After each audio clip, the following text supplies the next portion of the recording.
Hello friends, welcome back to Pragati Mantra classes. My name is Shivangi Agarwal. तो students, जैसे कि last class में हम लोगों ने जितने भी हमारे टाइप्स के नंबर थे जो हमारे सिलेबस में दिए गए हैं, जैसे कि चाहे वो प्राकृतिक संख्याएं हो, चाहे वो पूर्ण संख्याएं हो, चाहे पूर्णांक हो, चाहे परिमेय संख्याएं हो, इन सब के बारे में हमने इनके कॉन्सेप्ट को समझ लिया था।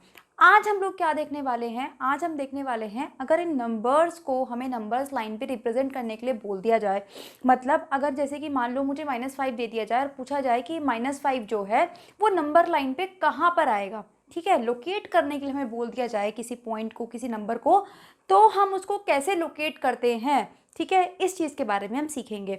और जब हम ये लोकेट करना सीख जाएंगे, जब हम उसको रिप्रेजेंट करना सीख जाएंगे, उसके बाद हम सीखेंगे कि नंबर लाइन की हेल्प से किस तरीके से हम प्लस माइनस या मल्टीप्लाई कर सकते हैं। चलिए एक एक करके स्टार्ट करते हैं। अब देखिए निरूपण में होता क्या है। अगर मैं आपसे इंटीजर्स की यानी कि पूर्णांक की, पूर्ण संख्या की और प्राकृतिक संख्या, मतलब इंटीजर्स, होल नंबर्स और नेचुरल नंबर्स, इन तीनों की बात करती हूँ, तो इनका जो तरीका है रिप्रेजेंट करने का नंबर लाइन पर, वो तो एकदम सेम होता है। जैसे कि फॉर एग्जाम्पल मैं आपको करके दिखा देती हूँ। अगर आपसे बोल दिया जाए कि -4, 0 और 8, ठीक है। अब देखो मैंने यहाँ पे एक पूर्णांक भी ले लिया है, वैसे तो ये सारे ही पूर्णांक है यानी कि इंटीजर्स हैं। यहाँ पे मैंने एक होल नंबर, स्पेशली 0 जो होता है एक्सेप्शनल केस, वो ले लिया है, और एक मैंने 8 को ले लिया है। अब हम देखते हैं कि किस तरीके से, ठीक है, किस तरीके से हम इन नंबर्स को रिप्रेजेंट कर सकते हैं। ये तो नेचुरल नंबर है प्रॉपर हमारे पास, ठीक है, ये पूर्णांक भी है और ये होल नंबर भी है। इतनी बात हमें समझ में आती है। तो किसी भी नंबर को रिप्रेजेंट करने के लिए हम सबसे पहले क्या करेंगे, हम इस तरीके से एक सीधी लाइन बना लेंगे। हो सकता है मेरी कुछ टेढ़ी मेढ़ी हो, लेकिन आपको स्केल की हेल्प से एकदम ये सीधी लाइन बनानी है। अब आप क्या करेंगे, इस लाइन के सेंटर में, इस लाइन के सेंटर में एक पॉइंट लेंगे जिसको हम बोलेंगे 0। अब हम सभी जानते हैं कि 0 के राइट हैंड साइड पे कौन से नंबर होते हैं? पॉजिटिविटी, ठीक है। 0 के राइट हैंड साइड में क्या है? पॉजिटिविटी है हमारे पास, यानी कि सारे के सारे पॉजिटिव नंबर यानी कि धनात्मक संख्याएं हैं। वहीं अगर मैं 0 के लेफ्ट में बात करूं तो कौन है? सारी की सारी नेगेटिविटी, यानी कि जो हमारे ऋणात्मक संख्याएं हैं वो होती हैं सारी की सारी लेफ्ट साइड पर, ठीक है। अब स्केल की हेल्प से ही आपको क्या करना है, स्केल की हेल्प से ही आप ऐसे इक्वल मार्क लगाएंगे अपनी स्केल की हेल्प से, ठीक है। मैं ऐसे अंदाजे से लगा सकती हूँ, हो सकता है कि मेरा कुछ छोटा बड़ा यहाँ पे डिस्टेंस हो जाए, लेकिन आपको स्केल की हेल्प से ही ये काम करना है। तो ऐसे ही आप इस साइड भी लगा लेंगे, ऐसे ही आप इस साइड भी लगा लेंगे। अब देखो क्या करना है, अब हम शुरू करते हैं मार्किंग, यानी कि पहला नंबर 1 0 के बाद, फिर 2, फिर 3, फिर 4, 5, 6, 7, 8। आप चाहें तो इसके आगे भी लगा सकते हैं, ठीक है। इसी तरीके से यहाँ पे मार्क कर लेंगे -1, -2, -3, -4, -5, -6, -7। अब देखो हमें क्या क्या रिप्रेजेंट करना था। यहाँ पे मैंने एग्जाम्पल के लिए 3 नंबर एक साथ ले लिए हैं, बाकी एग्जाम में वो आपको एक ही देगा एक बार में रिप्रेजेंट करने के लिए। और ज़्यादातर जो रिप्रेजेंटेशन हमसे पूछा जाता है वो एक परिमेय संख्या का पूछा जाता है, लेकिन परिमेय संख्या तक पहुँचने से पहले ना हमें इन नंबर्स का ज़रूरी था, इसलिए मैंने आपको यहाँ से स्टार्ट करवाया। तो सबसे पहले हम रिप्रेजेंट कर देते हैं -4 को। तो कहाँ दिख रहा है -4? ये रहा -4, इसको कर दीजिए इस तरीके से सर्कल। फिर हमसे क्या बोला गया है? 0, तो यहाँ पे हम कर देंगे 0 को मार्क। फिर हमसे बोला गया है 8, तो यहाँ पर हम कर देंगे 8 को मार्क। इस तरीके से सिंपली हम नंबर लाइन पर किसी भी नंबर को रिप्रेजेंट कर सकते हैं, ठीक है। तो ये तो बात रही हमारे होल नंबर्स की, इंटीजर्स की और नेचुरल नंबर की। लेकिन अगर अब बात आ जाए कि भाई 1/2 को रिप्रेजेंट करके दिखाओ, 3/4 को रिप्रेजेंट करके दिखाओ, 7/9 को रिप्रेजेंट करके दिखाओ, या 9/7 को रिप्रेजेंट करके दिखाइए, तो हम कैसे उसे नंबर लाइन पर ड्रॉ करेंगे, कैसे हम उसको लोकेट करेंगे, इस बात पर चलते हैं। तो आइए स्टूडेंट्स, अब हम सीखते हैं कि किसी परिमेय संख्या को किस तरीके से हम एक नंबर लाइन पर रिप्रेजेंट कर सकते हैं। तो देखिए स्टूडेंट्स, अब ये जो परिमेय संख्या है, यानी कि एक तरह से ये जो हमारा फ्रैक्शन है, ये हमें समझना होगा कि 2 तरीके के होते हैं, ठीक है। कौन कौन से होते हैं, हल्का सा फटाफट से एक इंट्रो ले लेते हैं, क्योंकि कभी कभी आपसे एग्जाम में पूछ लेता है। तो एक होता है हमारे पास प्रॉपर फ्रैक्शन, यानी कि जिसको हम बोलते हैं उचित भिन्न, ठीक है। एक होता है हमारे पास इम्प्रॉपर फ्रैक्शन, यानी कि जिसको हम बोलते हैं अनुचित भिन्न।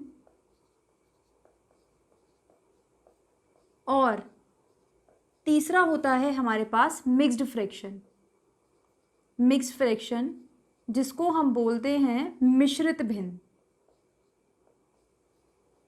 जिसको हम बोलते हैं मिश्रित भिन्न। अब क्या डिफरेंस है इन सब में? देखो, मैंने आपको बताया था रेशनल नंबर पढ़ाते समय कि हमारे पास यहाँ पे दो चीज़ें होती हैं, एक न्यूमरेटर और एक डिनोमिनेटर, यानी कि एक होता है अंश और एक होता है हमारे पास हर। तो देखिए, जब जो हमारा अंश है, ठीक है, जब जो हमारा अंश है वो छोटा होगा हर से, ठीक है, जब जो हमारा अंश है वो छोटा होगा हर से, तो वो कौन सा होगा? वो होगा हमारे पास प्रॉपर फ्रैक्शन।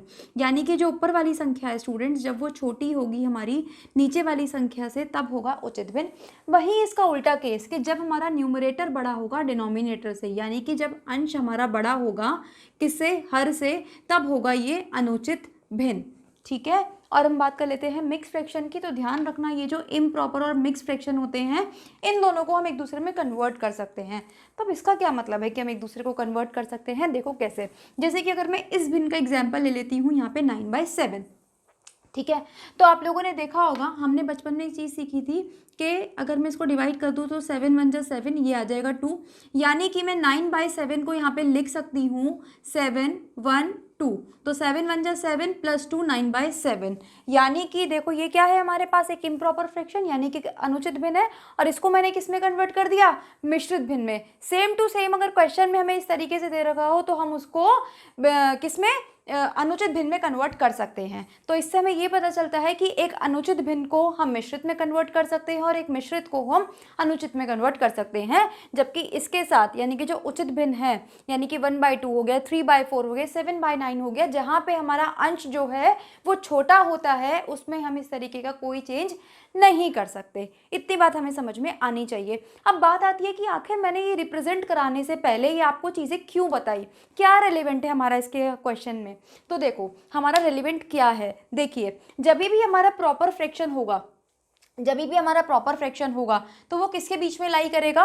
वो हमेशा लाई करेगा 0 एंड 1 के बीच में। यानी कि जितने भी हमारे प्रॉपर फ्रैक्शन है वो हमेशा किसके बीच में आएंगे? 0 से 1 के बीच में आएंगे। अगर वो पॉजिटिव है, अगर नेगेटिव है, ऋणात्मक है, तो किसके बीच में चले जाएंगे? 0 से -1 के बीच में। ये क्वेश्चन आपसे कई बार, ना केवल आपके डीएलएड के एग्जाम में तो मैं नहीं बात कर सकती, लेकिन कॉम्पिटिटिव एग्जाम में ये बात आपसे कई बार पूछी गई है। स्पेशली जो आपका सीटेट का एग्जाम होता है, वहाँ पे आपके इस तरीके के स्टेटमेंट वाले क्वेश्चन, जो आपके लॉजिकल क्वेश्चन होते हैं, बहुत बार पूछे जाते हैं, ठीक है। तो अभी स्टूडेंट सॉल्व करने वाले क्वेश्चन तो सॉल्व कर देते हैं, लेकिन ऐसे ही क्वेश्चन में वो मात खा जाते हैं। तो इन सब चीज़ों से हमें अभी से तैयारी करते हुए चलना है, अभी से हमें इन मिस्टेक से बचना है। तो देखिए क्या होने वाला है कि ये 1/2, 3/4 और 7/9 तीनों के तीनों कैसे हैं? प्रॉपर फ्रैक्शन है, यानी कि उचित भिन्न है। तो किसके बीच में लाई करेंगे? तीनों ही पॉजिटिव है, तो 0 से 1 के बीच में ये आ जाएंगे, 0 और 1 के बीच में ये आ जाएंगे। वहीं अगर मैं इनके आगे negative negative negative minus minus minus का साइन लगा देती, तो यही नंबर मेरे 0 से -1 के बीच में पहुंच जाते।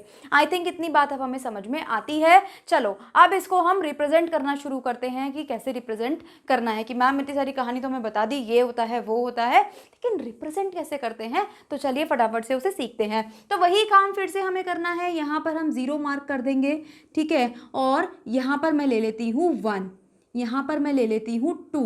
अब आप सोच रहे होंगे कि मैम 0 से 1 के बीच में तो इतना गैप नहीं होता, ना 1 से 2 के बीच में इतना गैप होता। तो देखिए स्टूडेंट्स, अब हम क्या कर सकते हैं यहाँ पे, क्योंकि मुझे 0 से 1 के बीच में कई सारे पार्ट्स करने पड़ेंगे, तो अब आपको यहाँ पे एक चीज़ ध्यान रखनी है। आप चाहो, ठीक है, तो इस स्पेस को बड़ा कर सकते हो, और चाहो तो आप 0 से 1 का जितना स्पेस होता है उतना ले सकते हो। क्या कहने का मतलब है मेरा? जब आप स्केल से मेजरमेंट करनी स्टार्ट करोगे तो जितना एक एक के बीच में गैप है, आप चाहे तो वो भी ले सकते हो, उससे भी आपका आंसर ठीक आएगा। और चाहे आप क्या कर सकते हो कि 0 से 1 के बीच में अगर आपने मान लो 5 सेंटीमीटर का गैप लिया है, तो 1 से 2 के बीच में भी आप 5 सेंटीमीटर का गैप लोगे, 2 से 3 के बीच में भी आप 5 सेंटीमीटर का गैप लोगे, इधर भी आप 5 सेंटीमीटर का गैप लोगे। तो मेरा कहने का मतलब ये है कि जितना गैप आप किन्हीं भी एक नंबर के बीच में, दो नंबर्स के बीच में लोगे, उतना ही गैप आपको बार बार लेना है।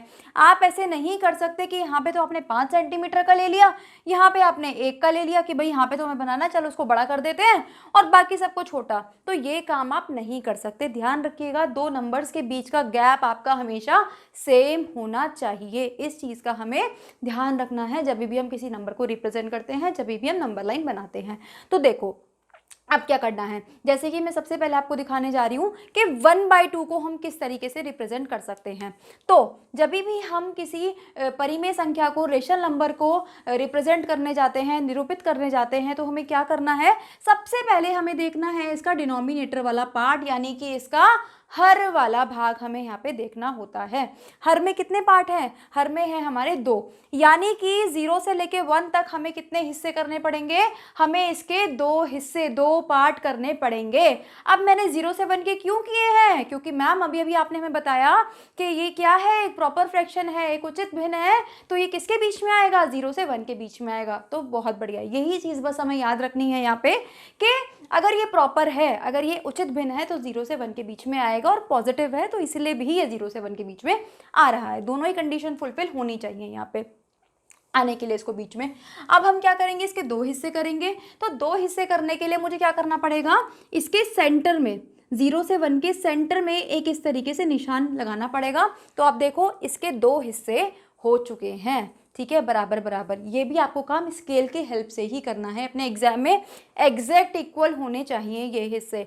तो बस ये क्या है, 0/2, 0 से शुरू करेंगे काउंटिंग, 0/2, और ये क्या है 1/2, यानी कि यही तो वो नंबर है जो हमें रिप्रेजेंट करना था, तो ये हम कर चुके हैं। चलो अब देखो इसी के नीचे मैं आपको नेक्स्ट वाला सिखाती हूँ ताकि आपको आसानी होगी कंपेयर करने में, समझने में। तो जैसे कि मान लीजिए ये मेरे पास है, ठीक है, और मैंने यहाँ पे ले लिया है 0, ठीक है, और फिर से मैंने यहाँ पे ले लिया है 1, यहाँ पे मैंने ले लिया है 2।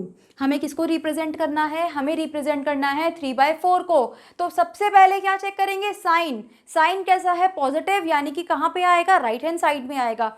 अब चेक करिए डिनोमिनेटर, यानी कि हर वाले भाग को। तो हर का भाग कितना है यहाँ पे, 4, यानी कि हमें इसके कितने हिस्से करने होंगे, हमें इसके 4 हिस्से करने होंगे। चलो इक्वल इक्वल इसके 4 हिस्से कर लेते हैं। तो 1 2 3, ठीक है, देखो काउंट करो, पहला हिस्सा, दूसरा हिस्सा, तीसरा हिस्सा, चौथा हिस्सा, यानी कि हमने इसके 4 बराबर हिस्से कर दिए हैं। अब हमें क्या रिप्रेजेंट करना है, 3/4। काउंटिंग कहाँ से शुरू करेंगे, 0 से। तो ये क्या है, 0/4, 1/4, 2/4, और ये क्या है 3/4। तो ये हमारा रिप्रेजेंट हो गया है 3/4। आई थिंक यहाँ तक भी हमें कोई दिक्कत नहीं होनी चाहिए। चलो इसी के साथ आपको एक चीज़ और ऐड करके यहाँ पे सिखा देती हूँ। अगर हमसे क्वेश्चन पूछा जाता कि 1/4 रिप्रेजेंट करो तो कहाँ पे आ जाता, 1/4 यहाँ, 2/4 रिप्रेजेंट करो तो यहाँ, और 3/4 हमसे क्वेश्चन में पूछा गया था तो हमने इसको रिप्रेजेंट कर दिया। आई थिंक यहाँ तक भी अब हमें कोई दिक्कत नहीं है। चलिए इसी तरीके से अब हम मूव करते हैं अपने नेक्स्ट पार्ट पर। चलिए इस बार मैं आपको रिप्रेजेंट करके दिखाती हूँ कि 7/9 और 9/7 में क्या डिफरेंस है और कैसे आप इनको रिप्रेजेंट करेंगे। तो देखिए फिर से हम क्या कर लेते हैं, एक नंबर लाइन बना लेते हैं, ठीक है। हमने यहाँ पे मार्क कर लिया 0, यहाँ पे हमने मार्क कर लिया 1, यहाँ पे हमने मार्क कर लिया 2। अब बताओ 7/9 कैसा है, ये है हमारे पास एक उचित भिन्न, यानी कि एक प्रॉपर फ्रैक्शन। तो कहाँ पर आएगा, ये आएगा राइट हैंड साइड, क्योंकि ये पॉजिटिव भी है। अब डिनोमिनेटर में कितना लिखा हुआ है, यहाँ पे 9 लिखा हुआ है, तो यानी कि हमें 0 से लेके 1 तक के कितने भाग करने पड़ेंगे, हमें करने पड़ेंगे इसके 9 भाग, क्योंकि यहाँ पे 9 लिखा हुआ है डिनोमिनेटर में। तो चलिए शुरू कर देते हैं, 1 2 3 4 5 6 7 8, ठीक है। तो जब हम 8 यहाँ पे ऐसे गैप बना देंगे, ऐसे डैश लगा देंगे, तो कितने भाग बन जाएंगे, यहाँ पे 9 भाग बन जाएंगे। बस अब 0 से काउंट करना शुरू कर देते हैं, 0/9, 1/9, 2/9, 3/9, 4/9, 5/9, 6/9, 7/9, और यही तो हमें चाहिए था। तो यानी कि ये कौन सा बन चुका है, जो हमने सर्कल किया है, ये बन चुका है हमारा 7/9। कोई प्रॉब्लम नहीं होनी चाहिए।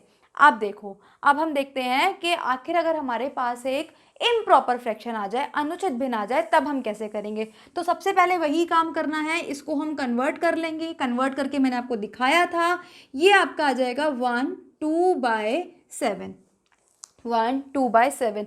अब बात आती है कि आखिर मैम इसको कैसे रिप्रेजेंट करेंगे, हम 1 2/7 आखिर कैसे बनाएंगे हम। तो देखिए स्टूडेंट्स, आपको यहाँ पे क्या करना है, इस 1 2/7 का क्या मतलब है कि ये जो नंबर है ना आपका, ये 1 और 2 के बीच में बनेगा। क्या मतलब बताया मैंने आपको, क्योंकि यहाँ पे 1 आ रहा है तो ये जो नंबर है ये किसके बीच में बनेगा, 1 और 2 के बीच में बनेगा। अगर मान लीजिए आपके पास इस तरीके से होता 4 1/3, तो इसका क्या मतलब होता कि ये जो नंबर है ये किसके बीच में आएगा, 4 और 5 के बीच में आएगा। इसी तरीके से अगर मैं यहाँ पे लिख देती 6 2/9, तो ये नंबर किसके बीच में आता, 6 और 7 के बीच में आता। ठीक है, तो अब हमें रिप्रेजेंट करना है 1 2/7 को, तो कैसे रिप्रेजेंट करेंगे, फिर से वही काम, एक नंबर लाइन बना लेंगे, यहाँ पे हम बना लेंगे 0, ठीक है, यहाँ पे हमने बना लिया 1, यहाँ पे हमने बना लिया 2। अब नंबर कहाँ आएगा, 1 और 2 के बीच में, क्यों, और राइट हैंड साइड पे क्योंकि पॉजिटिव है। तो चलिए अब हमें क्या करना पड़ेगा, फिर से इसके डिनोमिनेटर वाले पार्ट को देखिए, कितने पार्ट करने पड़ेंगे, 7, किसके बीच में, 1 और 2 के बीच में। तो आइए बना लेते हैं, 1 2 3 4 5 6 हो गए, 6 डैश लगा दिए तो 7 पार्ट हो गए। ठीक है, तो अब गिन लो यहाँ से वही, तो अब हम यहाँ से गिनना शुरू करेंगे, 0/7 1/7 2/7। तो ये जो नंबर है हमारा ये रिप्रेजेंट करेगा 1 2/7 और I can say 9/7। I think अब हमें यहाँ तक भी कोई प्रॉब्लम नहीं होनी चाहिए। तो ये तो हमने रिप्रेजेंटेशन देखा कि अगर पॉजिटिव नंबर है, धनात्मक संख्या है तो ऐसे रिप्रेजेंट करते हैं, लेकिन अगर हमारे पास नेगेटिव नंबर आ जाए तो कैसे रिप्रेजेंट करेंगे, एक ऋणात्मक संख्या आ जाए तो कैसे रिप्रेजेंट करेंगे। बिल्कुल यही तरीका, यही प्रोसीजर आपको फॉलो करना है। ठीक है, बस क्या ध्यान रखना है कि जो काम हम राइट हैंड साइड में कर रहे थे अभी तक, वो काम हम लेफ्ट हैंड साइड में करना शुरू कर देंगे। चलिए स्टार्ट करते हैं। तो जैसे कि अब हमने यहाँ पे स्टार्ट किया, फॉर एग्जाम्पल मैं ले लेती हूँ माइनस का 3/4। ठीक है, तो यहाँ पे आ गया मेरे पास 0, क्योंकि हमारे पास कैसी है, ये प्रॉपर भिन्न है, उचित भिन्न है, तो 0 और -1 के बीच में ही आएगा। नीचे कितना है 4, तो 1 2 3 4 हिस्से हो गए, तो यहीं से काउंट करना शुरू करेंगे, 0/4 -1/4 -2/4 -3/4। तो यानी कि ये जो हमारा ये वाला हिस्सा है ये हो गया है -3/4 को रिप्रेजेंट करता है। आई थिंक अब हमें किसी भी नंबर को निरूपित करने में, ठीक है, नंबर संख्या रेखा पर कोई भी प्रॉब्लम नहीं होनी चाहिए। ठीक है, चलो ये तो हमने देखा कि अगर किसी नंबर को हमें रिप्रेजेंट करना है, उसको निरूपित करना है तो हम कैसे करते हैं, ये हमने देख लिया। अब इसके बाद हम चलते हैं कि आखिर इस संख्या रेखा की हेल्प से हम किस तरीके से प्लस माइनस मल्टीप्लाई कर सकते हैं। चलो तो देखिए स्टूडेंट्स, सबसे पहले हम देखेंगे कि आखिर किन्हीं पूर्ण संख्याओं को हम किस तरीके से नंबर लाइन पर जोड़ सकते हैं। तो पूर्ण संख्या हमारी कहाँ से शुरू होती थी, हमने अभी पढ़ा था। तो अगर मैं आपसे पूछूं तो आप क्या बताओगे कि मैम 0 से शुरू होती है, 0 1 2 3 4, ये जितनी भी हमारे पास संख्याएं सारी की सारी पूर्ण संख्याएं हैं। ठीक है, तो अगर हमें इन्हें जोड़ना हो तो कैसे जोड़ेंगे। फॉर एग्जाम्पल अगर मैं आपसे कहती हूँ कि मुझे 4 में 5 को ऐड करना है, ठीक है, अगर मैं कहती हूँ कि 4 में 5 को ऐड करना है तो किस तरीके से हम इसको रिप्रेजेंट करेंगे। पहली बात तो ये कि होल नंबर हमारे सारे पॉजिटिव ही होते हैं, कभी नेगेटिव नहीं हो सकते।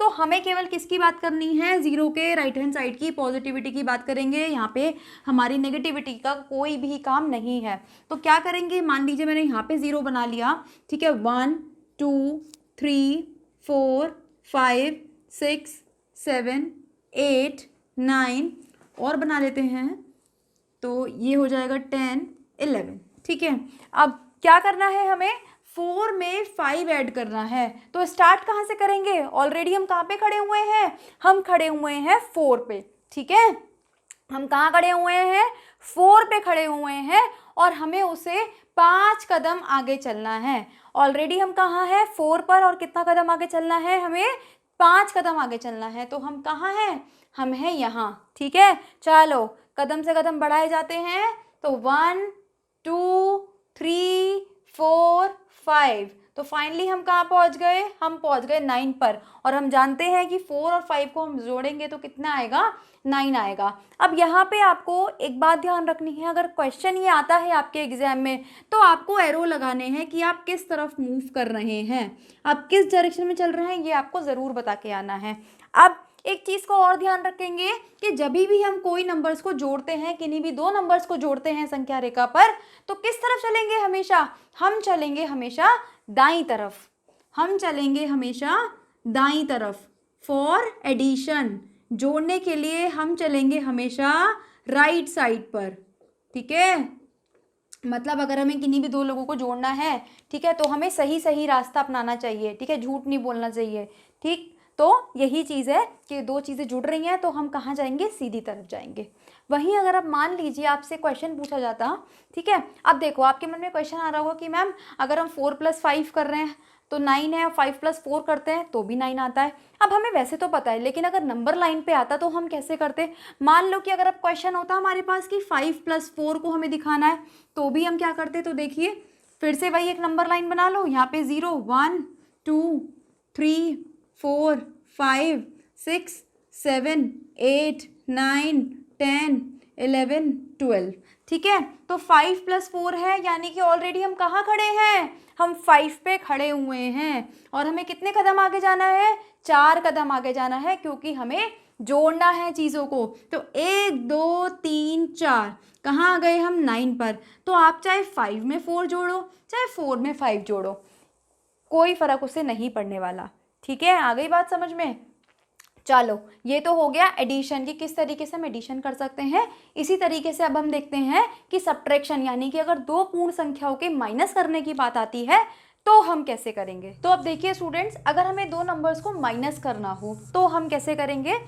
तो अब देखिए स्टूडेंट्स, फिर से वही काम, नंबर लाइन ड्रॉ कर लेते हैं। 1 2 3 4 5 6 7 8 9 10, ठीक है। यहाँ तक हमने अपनी नंबर लाइन बना ली। अब देखो हमें क्या करना है, दो नंबर्स को माइनस करना है। और हम जानते हैं कि जब भी हम किन्हीं संख्या को माइनस करते हैं तो जो हमारा आंसर आएगा वो हमेशा कम आएगा। यानी कि क्या हो रहा है कि इनके बीच की जो बॉन्डिंग है, इनके बीच का जो प्यार है वो हमें कम करना है। तो कम करना है तो क्या करना पड़ेगा, उल्टे उल्टे काम करने पड़ेंगे। यानी कि अब हमें किसकी तरफ मूव करना पड़ेगा, अपने उल्टे हाथ की तरफ। यानी कि हमें अपने लेफ्ट हैंड की तरफ, बाईं तरफ हमें मूव करना पड़ेगा, ठीक है। तो कहाँ खड़े हैं हम खड़े हैं 9 पर, हम खड़े हैं 9 पर। कितना पीछे जाना है, हमें जाना है 4 स्टेप पीछे, यानी कि 1 2 3 4, और यहाँ पे आके हम रुक गए, ठीक है। तो आंसर क्या बनेगा इसका, यहाँ से बनेगा 5, हम जानते हैं। और तो देखो हमारा नंबर लाइन से भी आंसर कितना आ रहा है, 5। फिर से वही बात, आपको एरो के निशान ज़रूर लगाने हैं कि कहाँ से आप किस डायरेक्शन में मूव कर रहे हैं। यहाँ तक भी हमें कोई दिक्कत नहीं होनी चाहिए। एक एग्जाम्पल और ले लेते हैं। मान लीजिए हमें करना था 5 - 1, ठीक है। 5 - 1, फिर से वही एक नंबर लाइन बना ली हमने। 0 1 2 3 4 5 6। अब फिर से वही माइनस करना है, प्यार कम करना है, तो उल्टे उल्टे काम, यानी कि लेफ्ट साइड। एक बार लेफ्ट साइड चले तो आंसर कितना आया, ये आ गया हमारे पास 4, और यही बन गया हमारा आंसर, ठीक है। तो अब आपको प्लस माइनस में नंबर लाइन पे कोई दिक्कत नहीं होनी चाहिए। अब हम चलते हैं अपने तीसरे ऑपरेशन यानी कि मल्टीप्लिकेशन की तरफ। तो देखिए अब क्या हो रहा है कि जो हमारा ये प्यार है ना, काफ़ी तेज़ी से बढ़ रहा है। तो अगर आपने कभी महसूस करा हो या बचपन में जब खेलते होंगे कि मान लो आपको एक ऊंची सी छलांग लगानी है, तो हम क्या करते थे, पहले हम थोड़ा सा, अगर हम यहाँ पे खड़े हैं तो हम थोड़ा सा पीछे जाते थे और फिर पीछे से भागते हुए आते थे और फिर हम छलांग लगाते थे। तो वही काम हमें यहाँ पे भी करना है। मतलब क्या हुआ इस बात का कि अभी तक तो हम क्या करते थे कि जो नंबर हमारा स्टार्टिंग में लिखा हुआ होता था हम वहाँ से शुरू करते थे, ठीक है। लेकिन अब की बार हमें यहाँ से शुरू नहीं करना। तो सबसे पहले इसके लिए हम क्या बना लेते हैं, एक नंबर लाइन पहले बना लेते हैं। ये हमने बना ली, ठीक है। अब की बार मेरा कहने का मतलब है कि अब की बार हम 2 से इसको शुरू नहीं करेंगे, थोड़ा सा पीछे जाएंगे ताकि हम तेज़ी से आगे जा सके। तो यानी कि अब की बार हम कहाँ से शुरू करेंगे, 0 से शुरू करेंगे। और अब हमें कितनी छलांगे लगानी है, 3 छलांग लगानी है, 3 जंप्स लगाने हैं। और कितने कितने के, 2-2 के सेट। तो देखो लगाते हैं, तो पहला दूसरा और तीसरा। तो देखो पहला दूसरा तीसरा, हम कहाँ पहुँच गए, हम पहुँच गए 6 पर, हम पहुँच गए 6 पर। और हम जानते हैं 2 3 जा कितना होता है, 6 होता है। चलो इसी तरीके से एक और एग्जाम्पल देख लेते हैं। मान लो मैंने लिख दिया 4 × 2, 4 × 2, यानी कि अब हमें क्या करना है, फिर से वही, पहले तो नंबर लाइन बना लेते हैं, पहले तो नंबर लाइन बना लेते हैं। ये हमने बना ली अपनी नंबर लाइन, ठीक है। अब हमें क्या करना है, 2 बार जंप करना है। कितनी स्पीड के साथ, ये मान लो कि आपकी स्पीड है तो 4 की स्पीड के साथ, यानी कि गैप कितने का हो जाएगा इस बार, 4 का गैप। और कितनी बार करना है ऐसा, हमें 2 बार करना है। एरो को खास ध्यान रखेंगे, कहाँ पहुँच गए हैं हम, 8 पर पहुँच गए हैं। तो आंसर आ गया है 8, आंसर आ गया है 8। इसी तरीके से एक और एग्जाम्पल ले लेते हैं। मान लीजिए इस बार हमसे बोला गया है, 3 × 3, 3 × 3। तो नंबर लाइन बना लेते हैं इस तरीके से, 0 से शुरू, 1 2 3 4 5 6 7 8 9 10। ठीक है, कहाँ से शुरू करेंगे मल्टीप्लाई में? 0 से शुरू करेंगे। कितने जंप्स लगाने हैं? 3 जंप लगाने हैं। कितने कितने के गैप पे? कितने की स्पीड पे? 3 की स्पीड पे। तो चलिए शुरू करते हैं। पहला जंप, दूसरा जंप, तीसरा जंप। तो आंसर आ गया कितना? 9। एरो लगाना नहीं भूलेंगे। ये बन गया हमारा आंसर कि जब हम 3 इंटू 3 करेंगे तो आएगा 9। तो इस तरीके से हम अपने नंबर्स को रिप्रेजेंट कर सकते हैं नंबर लाइन पर, उनकी मल्टीप्लाई कर सकते हैं, प्लस कर सकते हैं और माइनस कर सकते हैं। तो आई होप स्टूडेंट्स ये सारी चीज़ें आपको समझ में आई होंगी और अच्छी लगी होंगी। तो अगर अच्छी लगी हैं तो वीडियो को लाइक करना ना भूलें, शेयर करना ना भूलें। चैनल पर नए हैं तो सब्सक्राइब कर दें, बेल आइकन को हिट कर दें ताकि आने वाले सारे नोटिफिकेशंस आपको टाइम से मिलते रहें। प्लस इस क्लास का PDF प्राप्त करने के लिए अपने टेलीग्राम चैनल से जुड़ सकते हैं, जिसका लिंक आपको डिस्क्रिप्शन बॉक्स में दे दिया गया है। आप हमें इंस्टा पर भी फॉलो कर सकते हैं। तो मिलते हैं नेक्स्ट वीडियो में इसी चैप्टर के एक और पार्ट के साथ। तब तक पढ़ते रहिए। All the very best.